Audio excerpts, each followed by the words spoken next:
राष्ट्र सर्वप्रथम, राष्ट्र सर्वप्रथम, राष्ट्र सर्वप्रथम, राष्ट्र सर्वप्रथम। राष्ट्र सर्वप्रथम की बात ललित सुमन के साथ कार्यक्रम में नेशनल टीवी चैनल कात्यायनी पर आप सभी राष्ट्रवासियों का स्वागत है। कांग्रेस नेत्री सुप्रिया श्रीनेत ने आज एक प्रेस कॉन्फ्रेंस को संबोधित किया। इस अवसर पर उन्होंने कहा कि हिंदुस्तान की राजनीति के इतिहास में 2022 का चुनाव महिलाओं के सशक्तिकरण का उदाहरण बताया। इस अवसर पर उन्होंने विश्व महिला दिवस पर आयोजित कांग्रेस के महिला मार्च की जानकारी भी दी। करीब 160 महिलाओं को कांग्रेस पार्टी ने उत्तर प्रदेश की विधानसभा चुनावों के लिए टिकट भी दिया और प्रियंका जी का मानना है कि ये राजनीति में एक नया मोड़ लाएगा और मैं 100% इस बात से सहमत हूं कि जब हिंदुस्तान की राजनीति में इतिहास लिखा जाएगा तो 2022 का उत्तर प्रदेश चुनाव और महिलाओं का सशक्तिकरण एक बहुत बड़ा मुद्दा बनेगा। अगले 2 दिन में विश्व महिला दिवस है, world women world day, and उसमें प्रियंका जी का मानना है कि महिलाओं को सेलिब्रेट करने के लिए, महिलाओं के सशक्तिकरण के लिए, महिलाओं को आगे लाने के लिए बड़ा और छोटा दिन दोनों मनाना पड़ेगा और इसीलिए उन्होंने एक बड़े मार्च का उद्घोषण किया है जिसमें कि हमारी 159 प्रत्याशी लखनऊ में मार्च करेंगी प्रियंका जी के साथ ही साथ। इसके अलावा कांग्रेस की जितनी भी निर्वाचित महिलाएं हैं, चाहे वो सांसद हैं, विधायक हैं या जिला पंचायत सदस्य और अध्यक्ष हैं, अन्य जगहों से वो भी इसमें शामिल रहेंगी।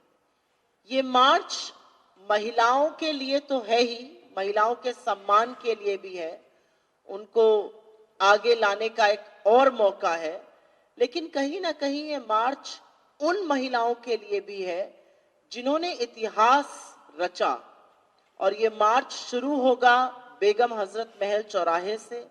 बेगम हजरत महल किसी पहचान की मोहताज नहीं है, पार्क से, सॉरी, बेगम हजरत महल पार्क से, वो किसी पहचान की मोहताज नहीं है। 1857 का जो युद्ध था, जो आजादी का पहला आंदोलन था, उसमें उनकी सशक्त भूमिका और किस तरह से उन्होंने डटकर अंग्रेजों का सामना किया था वो सबको पता है।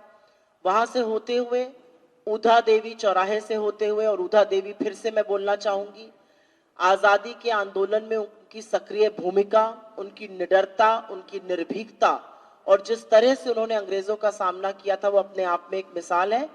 और अंत होगा इसका हजरतगंज के जीपीओ पर, गांधी प्रतिमा पर, क्योंकि महात्मा गांधी के बिना इस देश में किसी के बारे में भी बात करना अधूरा है और गांधी ने सतत महिलाओं के सशक्तिकरण के लिए, उनकी भागीदारी के लिए, उनको आगे लाने के लिए बातें करी हैं। इस मार्च का जो मैसेज है वो ये है कि हम महिलाओं के सशक्तिकरण की बात सिर्फ चुनाव तक सीमित नहीं रखेंगे। हम महिलाओं की भागीदारी की बात, महिलाओं को सेलिब्रेट करने की बात सिर्फ चुनावों तक सीमित नहीं है।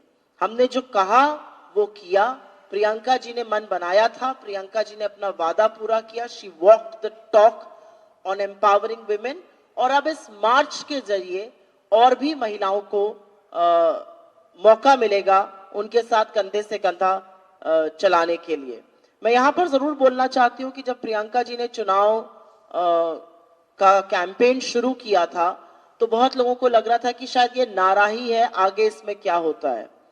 मैं 2-3 दिन पहले एक रोड ट्रिप पर थी चुनाव के दौरान और उस लड़की का कांग्रेस से कोई लेना देना नहीं था, लेकिन उसने भी जब ये बैंड पहने देखा और मैंने उससे पूछा ये किसका बैंड है, उसने कहा ये लड़की हूं, लड़ सकती हूं का है। तो मुझे लगता है कि इसका जो प्रभाव है वो अपने आप में दिखता है। करीब 42 रोड शो किए उन्होंने, करीब 167 रैलीज करी, पब्लिक मीटिंग्स, नुक्कड़ सभा, 340 असेंबलीज को जो हमने टच किया उसमें से वो सारी असेंबलीज हैं, कुछ वर्चुअल के माध्यम से, कुछ रैली और रोड शो के माध्यम से जो प्रियंका जी ने टच किया, उसमें वो सारी असेंबलीज हैं जहां पर हमने महिलाओं को लड़ने की ताकत दी। और ये सच है, इसमें से कुछ जीतेंगी, कुछ हारेंगी, लेकिन ये सब अपने क्षेत्र की प्रबल नेता, प्रबल नेत्रियां बनेंगी। और जिन महिलाओं का खास तौर से उत्पीड़न हुआ, उन महिलाओं को स्वच्छंद चलना, उन महिलाओं को लखनऊ की सड़कों पर प्रियंका गांधी जी के साथ चलते देखना ही शायद राजनीति का लक्ष्य होना चाहिए। चाहे वो आशा सिंह जी हो जिनकी बेटी के साथ बलात्कार हुआ, चाहे वो पूनम पांडे जी हो जिनको मानदेय मांगने पर जूतों से कुचला गया, चाहे वो सदफ जाफर हो, तमामों ऐसी महिलाएं जिन्होंने उत्पीड़न सहा और जिनको सत्ता से लड़ने का साहस, शक्ति और मौका लड़की हूं लड़ सकती हूं उन्हें दिया। तो इसी मार्च के बारे में आपसे साझा करनी थी ये बातें, और ये बहुत ही ऐतिहासिक मार्च होने वाला है।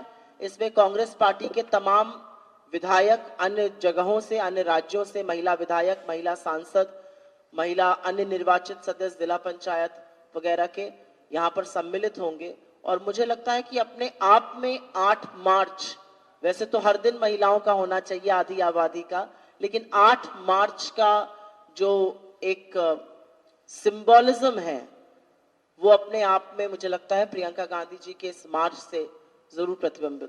ऐसा है कि ये महिलाओं को सेलिब्रेट करने का मार्च है और हमारे पास ऑलरेडी क्वेरीज बहुत नॉन पॉलिटिकल लोगों से भी आ रही हैं।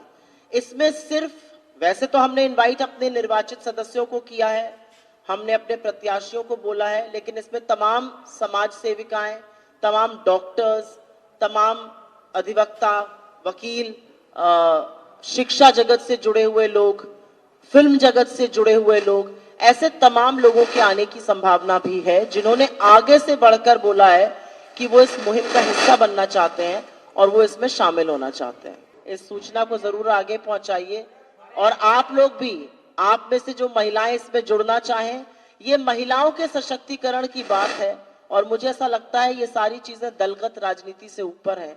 तो जरूर अगर आप लोग हमारे साथ मार्च करना चाहिए तो आपका भी स्वागत है। दिन देखिए 8 बजे रात्रि, 9 बजे सुबह राष्ट्र सर्वप्रथम की बात ललित सुमन के साथ कात्यायनी टीवी पर। 22 वर्षों से प्रकाशित मदर इंडिया पत्रिका, पढ़ते रहे देश दुनिया की खबरों के लिए।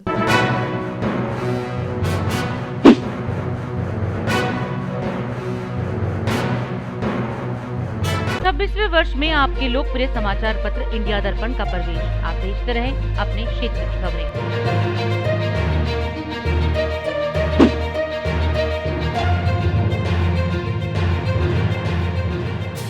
और अधिक खबरों के लिए आप हमारे YouTube चैनल दैनिक इंडिया दर्पण को अभी सब्सक्राइब करें और नोटिफिकेशन के लिए बेल आइकन को प्रेस करना ना भूलें।